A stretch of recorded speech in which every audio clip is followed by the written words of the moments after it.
الحمد لله وكفى وسلام على عباده الذين اصطفى أما بعد أعوذ بالله من الشيطان الرجيم بسم الله الرحمن الرحيم ولتكن منكم أمة يدعون إلى الخير ويأمرون بالمعروف وينهون عن المنكر وقال الله تعالى يا أيها الذين آمنوا قوا أنفسكم وأهليكم نارا وقال الله تعالى والعصر إن الإنسان لفي خسر إلا الذين آمنوا وعملوا الصالحات وتواصوا بالحق وتواصوا بالصبر وقال النبي صلى الله عليه وسلم من رأى منكرا فلينكره بيده ومن لم يستطع فبلسانه ومن لم يستطع فبقلبه وذلك أضعف الإيمان. اللهم صل على سيدنا محمد وعلى آل سيدنا محمد وبارك وسلم. اللهم صل على سيدنا محمد وعلى آل سيدنا محمد وبارك وسلم. اللهم صل على سيدنا محمد وعلى آل سيدنا محمد وبارك وسلم. تمام تعریف اس اللہ کے لیے ہے جو ہمیں مغرب کی نماز کے بعد اس مجلس میں بیٹھنے کی توفیق عطا فرمائی. اللہ تعالیٰ نے قرآن کریم کے اندر فرمایا کنتم خیر امۃ اخرجت للناس تأمرون بالمعروف وتنہون عن المنکر.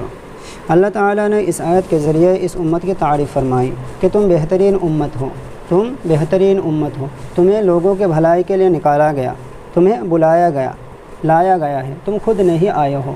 ہم اگر چاہتے تو تمہیں پہلے امتوں میں بھیج سکتے تھے، لیکن تمہیں آخر نبی کی امت میں ہم نے چنا، آخر نبی کی امت میں ہم نے تمہیں چنا، تمہیں بلایا گیا. تو جس کو بلایا جاتا ہے ہم جانتے ہیں اگر ہم کسی کو دعوت دے کر بلاتے ہیں تو اس کا قدر کچھ اور ہوتا ہے، اور اگر کوئی خود آ جائے تو اس کی اتنا قدر نہیں ہوتا. تو اللہ تعالیٰ نے بولا کہ تمہیں بلایا گیا کس کام کے لیے؟ تأمرون بالمعروف وتنہون عن المنکر. تم ایک کام کر لو، بھلائی کی طرف بلاؤ اور برائی سے روکو. اگر ہم ایک کام کرتے ہیں تبھی ہم بہترین امت خود سے وہ بہترین امت میں داخل ہوگا. اگر کوئی ایک کام کو غفلت سے چھوڑ دے تو پھر کیسے بہترین امت ہو سکتا ہے؟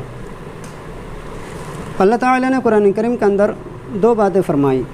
یا ایھا الذین آمنوا قوا انفسکم واہلیکم نارا. خود جہنم کے آگ سے بچو اور اپنے اہل عیال کو بچاؤ. اللہ تعالیٰ نے پہلے حکم دیا کہ خود بچو، اس کے بعد اپنے اہل عیال کو بچاؤ. انسان کے اندر ایک خاص بیماری یہ ہو جاتا ہے، انسان یہ سوچتے ہیں کہ ہم تو مسلمان ہو گئے، ہم کلمہ پڑھ چکے، مسلمان ہو گئے تو ہم جنت میں ضرور داخل ہوں گے.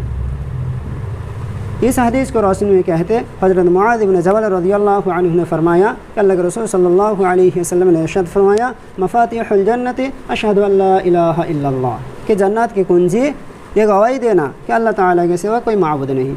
جنت کی چابی یہ گواہی دینا کہ اللہ تعالیٰ کے سوا کوئی معبود نہیں. حضرت وہاب ابن منبہ سے پوچھا گیا، حضرت وہاب ابن منبہ رحمۃ اللہ علیہ سے پوچھا گیا کہ لا الہ الا اللہ جنت کی کنجی نہیں ہے؟ انہوں نے کہا بلا، بالکل لا الہ الا اللہ جنت کی کنجی تو ضرور ہے، لیکن آپ جانتے ہو ہر کنجی کی دندن ہوا کرتے ہیں، ہر کنجی کی، ہر چابی کی دندن ہوا کرتا ہے. اگر تم وہ دندن لے کر کل قیامت میں اٹھو گے تب بھی تمہارے ذریعے اس چابی کے ذریعے تالا کھلے گی، ورنہ اگر دندن نہ رہے پھر اس چابی سے تو تالا نہیں کھلے گی.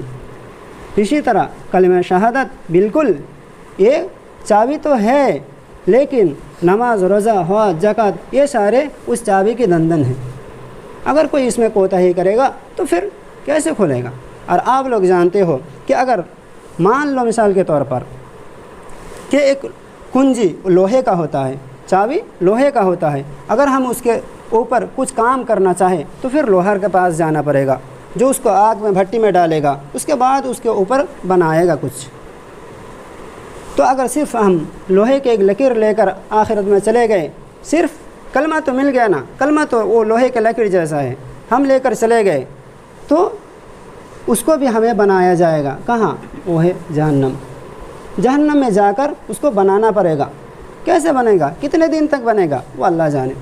اس لیے صرف یہ کافی نہیں کہ ہم مسلمان ہو چکے، نہیں، اللہ تعالیٰ کے پوری حکم کو ہمیں ماننا پڑے گا، تب جا کر ہم کامیاب ہوں گے. اس کے بعد اللہ تعالیٰ نے فرمایا وَأَهْلِيكُمْ نَارًا، اور اپنے اہل عیال کو بچاؤ، اپنے اہل عیال کو آگ سے بچاؤ.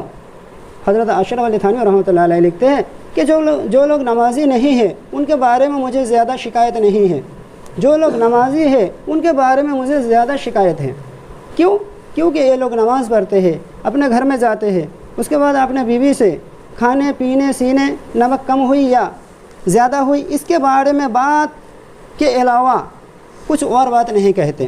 اپنے جب مسجد سے جاتے ہیں تو گھر میں ایک بار بھی نہیں پوچھتے کہ تو نے مغرب کی نماز پڑھی، تو نے عشاء کی نماز پڑھی، تو نے ظہر کی نماز پڑھی، آج کتنا قرآن تلاوت کیا۔ بچے نے کوئی شریعت کے خلاف کام کیا ہی نہیں، اپنے بچے سے بھی نہیں پوچھتے کہ تو نے ظہر کی نماز پڑھی ہے یا عصر کی نماز پڑھی ہے، مغرب عشاء پڑھی ہے، شریعت کے خلاف کچھ کام کیا ہے نہیں، ایک بار بھی نہیں پوچھتا۔ اس لیے تھنوی رحمۃ اللہ علیہ نے فرمایا جو لوگ نمازی ہیں خود ان کے بارے میں مجھے زیادہ شکایت ہے۔ یہ لوگ اپنے آپ کو یہ سمجھ لیتے ہیں کہ ہم تو خود جہنم سے بچ گئے، ہم کامیاب ہو جائیں گے۔ نہیں، اللہ کے رسول نے فرمایا کہ تم خود ایک ذمہ دار ہو، تم کے اس ذمہ داری کے بارے میں تمہیں پوچھا جائے گا۔ جو جس قدر ذمہ داری ہے اس ذمہ داری کے بارے میں تم سے پوچھا جائے گا۔ ہم اپنے گھر میں خود اپنے ذمہ دار ہیں۔ اللہ کے رسول نے فرمایا من رأى منکرا فلینکرہ بیدہ ومن لم یستطع فبلسانہ ومن لم یستطع فبقلبہ وذلک ضعف الایمان، کہ تمہارے جس قدر اگر تمہارے سامنے کوئی برائی ہوتے دیکھو، اگر تمہارے ہاتھ میں طاقت ہو تو اسے ہاتھ سے روکو۔ تین بات فرمائی کہ اگر تمہارے ہاتھ میں طاقت ہو تو اسے ہاتھ سے روکو۔ اگر دیکھا جائے ہمارے حکومت ہمارے گھر پر چلتی ہے تو اس کے بارے میں مجھے پوچھا جائے گا۔ اس کے بعد فرمایا کہ اگر ہاتھ میں طاقت نہ ہو تو زبان سے روکو۔ اگر دیکھا جائے تو ہمارے زبان ہمارے پڑوس میں چلتا ہے تو زبان سے روکو۔ اگر اس سے بھی طاقت نہ ہو تو اس برائی کو اپنے دل سے برا سمجھو، اس برائی کو اپنے دل سے برا سمجھو۔ اللہ تعالیٰ نے والعصر ان الانسان سورہ عصر میں پورا تبلیغ کو اس میں سمجھایا، سورہ عصر کے اندر پورا تبلیغ کو اس میں سمجھایا کہ والعصر زمانے کی قسم ان الانسان لفی خسر، انسان خسارہ میں ہے، الا الذین آمنوا وعملوا الصالحات وتواصوا بالحق وتواصوا بالصبر، کہ انسان خسارہ میں ہے سوائے ان لوگوں کے جو ایمان لائے، جو خود ایمان لائے اور نیک عمل کی اور ایمان کی تلقین کی اور صبر کی نصیحت کی۔ اس میں 4 باتیں فرمائی گئی۔ ایمان کی تلقین سے مراد دوسرے کو ایمان کی دعوت دینا، اور وتواصوا بالصبر، صبر سے مراد دوسرے کو عمل کی نصیحت کرنا۔ تو اللہ تعالیٰ نے یہاں فرمایا انسان خسارہ میں ہے سوائے ان لوگوں کے جو خود ایمان لائے، نیک عمل کرے، دوسرے کو ایمان کی دعوت دی اور دوسرے کو عمل کی نصیحت کی۔ تو اگر دیکھا جائے تو 24 گھنٹے میں ہم اس سے خالی ہیں۔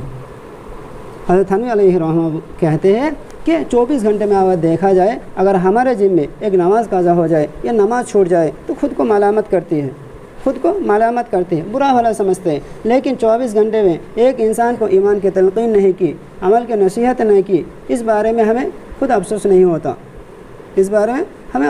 ہوتا، تو کہا کہ انسان کی خسارہ کی کامیابی تو یہی ہے۔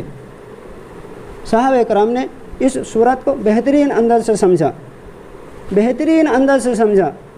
اللہ کے رسول صلی اللہ علیہ وسلم نے جا کہا کہ فلاں کھڑے ہو جا، کھڑے ہو گئے، نکل جاؤ، نکل گئے، گھر کو بھی پتہ نہیں، اپنے موت کو سینے سے لگا لیا۔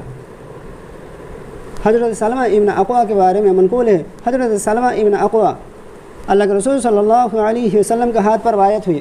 وہ کہہ رہے اس وقت اللہ کے رسول کے پاس بہت بھیڑ تھا، میں اللہ کے رسول کے ہاتھ پر بیعت ہو کر ایک درخت کے چھائے پہ آ کر بیٹھ گیا۔ جب بھیڑ گھٹی تو اللہ کے رسول نے مجھے پوچھا کہ سلمہ ابن اقویٰ تم بیعت نہیں ہوں گے؟ تو کہا یا رسول اللہ میں تو بیعت ہو چکا ہوں۔ اللہ کے رسول نے فرمایا پھر بیعت ہو، تو کہا کہ میں پھر بیعت ہوا، دوبارہ بیعت ہوا۔